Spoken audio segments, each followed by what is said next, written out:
Dolphins lost their most lopsided home opener in team history, losing 41-14 to the Bills. This coming on the heels of a 23-20 loss to the Jaguars. That was in week 2. Here is head coach Joe Philbin after the loss. It's the third game of the season. I mean, I wish we were playing better, but we are what we are right now. We're going to take a look at the tape and you know, look into everything we're doing and make decisions that can help us become better quicker. I mean, there's no magic potion. If I had a magic potion, I would have brought it out earlier. You know, going into the game, you know, we were 5th in the NFL in scoring defense. Obviously, we're not going to be that coming out of the game, and we didn't play very well on defense today whatsoever, and we have to do better. Stephen A., is it time for Philbin to go? Yes, it is. It's not something that I like to say. I'm sure that the man is knowledgeable about the game of football. I'm certainly not qualified to debate X's and O's and to dissect him to the degree that, you know, I'm qualified to sit there and say he's incompetent. I certainly would not. I'm not accusing Joe Philbin of that. What I'm saying is that he's not inspirational. He doesn't inspire. This team has never been 8-8 under his stewardship. This is his 4th season. He was 7-9 the first year, 8-8 the second year, 8-8 the third year, and now here they are. They have looked bad all 3 games, including their opening victory of the season against the Redskins. I just look at him. They're uninspiring at all. Now, everybody's been pointing the finger at Ndamukong Suh. I see effort. I see him I'm seeing them get double-teamed. I'm seeing them get triple-teamed. I thought Cameron Wake would do a better job playing alongside him on the line. That isn't taking place, and they absolutely positively can't defend against the run because they're ranked 30th in rushing. And you know, Tyrod Taylor and those boys did their thing. But Philbin got out coached yesterday. Rex Ryan, and they just confused him. They ran the ball when he thought they would pass. You know, when he thought they would pass, they passed the ball when he thought they would run. And Philbin just seems to be anemic, just totally lifeless when it comes to really inspiring these guys to play some daggone football.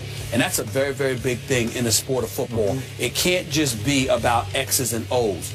You watch Bill Belichick, he seems to speak these guys' language or get them to speak his. I agree. Philbin doesn't do that. There are some people who are meant to be coordinators. That is Joe Philbin. He needs to go. They need a new head coach, and they don't need to wait until the end of this season. Stephen Ross, who had Warren Buffett in attendance with him when they were down 27-0 in the first half and let the Buffalo Bills pile up 200 yards in the first quarter, he needs to get a new coach quick, fast, and in a hurry. I agree with you. They were also fortunate to virtually steal game 1, week 1 at Washington with a 4th quarter punt return. Remember that? 17-10. I'm going to go to the quarterback too, because I do blame Philbin somewhat for hitching his star in that franchise to Ryan Tannehill. And I've told you since before the draft, I don't love him. I'm not sure he's going to lead you to any promised lands anywhere. Yesterday, his QBR scale 0 to 100 was 12.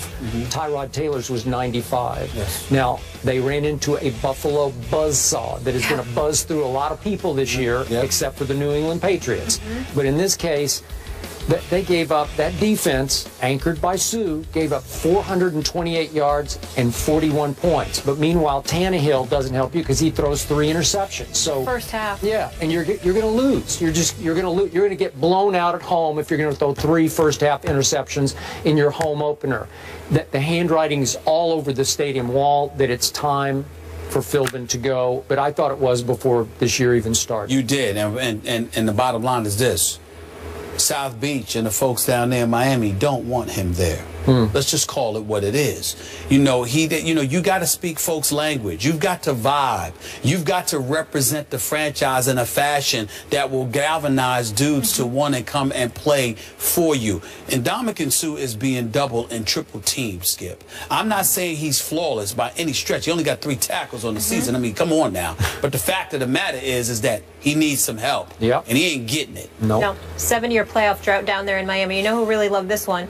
Charles Clay and Richie Incognito, I'm sure. Extra sweet for them. Baseball became baseball for the Nats yesterday as Bryce Harper and Jonathan Papelbon got into it. Big deal, no deal. Wow. We'll discuss that next. improved to 3-0 with a 24-12 win over the Lions. Peyton Manning threw for 324 yards and 2 TDs. It was his 164th career game with multiple touchdown passes. No surprise, that's an NFL record. 2 wins were against playoff teams from last year. Both the Ravens and the Lions were in the playoffs. Skip, did this game end the questions about Peyton Manning? There's been so much speculation about him this season. Stephen A., silly me, I thought those questions got laid to rest back at Kansas City when Peyton, in the last 2 minutes, 27 seconds, led that team 80 yards in 10 plays, including the 19-yarder to Emmanuel Sanders that won the football game against their arch rival in one of the loudest outdoor venues in the world. And yet, it seemed like NBC's storyline all last night was, could this be the end? Could this be the end of Peyton? Obviously, Chris Collinsworth said, that's a bunch of baloney. Well, it sure looked like a bunch of baloney to me last night because clearly Peyton won the power struggle with Gary Kubiak, so they went all shotgun last night. Now they're back to the running game that carried that team. Remember down the stretch last year when Peyton clearly was hurt, starting with that St. Louis game that you've talked about so many times, and then the San Diego game at San Diego. They just ran the heck out of the ball down the stretch, and it carried Peyton through his obvious injuries. Well, now the running game's pretty much disappeared. Now it's all Peyton. 31 out of 42 for 324. I realize it's the Lions, but they just banked another big road win to me. And as Peyton pointed out, it's not the same Lions as last year, but they were in the playoffs. They did lose to my Dallas Cowboys at Jerry World.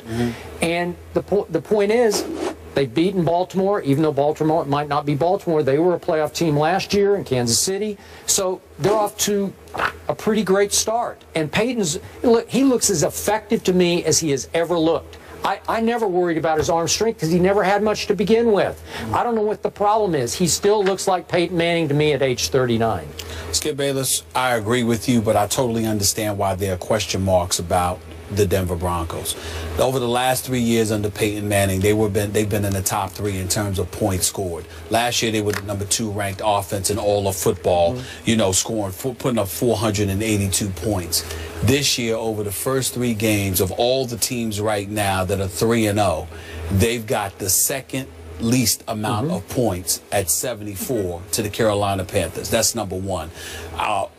But also Denver somewhat reminds me of Baltimore. Certainly Flacco is no comparison to Peyton Manning in my opinion, even though they both have the same amount of Super Bowl victories. They do. But the flip side to it is that just like Justin Forsett has lost his game and can't seem to run the football for the Baltimore Ravens, C.J. Anderson ain't doing it for the Denver Broncos. Is that him or the line? Well, it could be the line. It could be the line. But at the end of the day, we have to look. We have to look at what you have. Now, the line obviously was formidable. They've changed bodies like 3 or 4 different dudes on the offensive line. Positions. You're absolutely right. So you got to take that. And I appreciate that. Thank you. So you got that going on. But ultimately, at the end of the day, even when there was some question marks due to injuries in the past with the offensive line last year, we looked at a C.J. Anderson. The year before that, it was Monty Ball, and I forgot another name escapes me. I got brain lock right here, right now. But no Sean Moreno. Right. So you've got that going on. So you had all of that, and they were running the ball relatively effectively. That's not happening right now. Okay. But I will say that that's the problem, and I think that's the question mark of why people are looking at Peyton Manning. But I agree with you. I think it's much ado about nothing because he can still do it. The biggest what I took from last night's game, the Detroit Lions, it was a competitive game, 14-12 at one point, and I still wasn't interested, and I couldn't figure out why, and then bam, it hit me.